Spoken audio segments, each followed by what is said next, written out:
ಮೇಲೊಂದೆಜ್ಜೆಯ ನಿಕ್ಕುತ ಗೆಜ್ಜೆಯ ಕಾಲಿನ ನಾದವ ತೋರುದ ಸಜ್ಜನ ಸಾಧು ಪೂಜೆಯ ವೇಳೆಗೆ ಮಜ್ಜಿಗೆಯೊಳಗಿನ ಬೆಣ್ಣೆಯಂತೆ ಭಾಗ್ಯದ ಲಕ್ಷ್ಮೀ ಬಾರಮ್ಮ.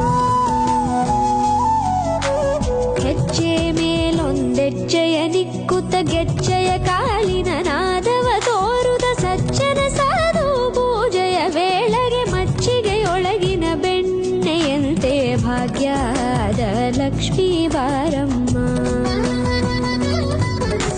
ಕನಕವೃಷ್ಟಿ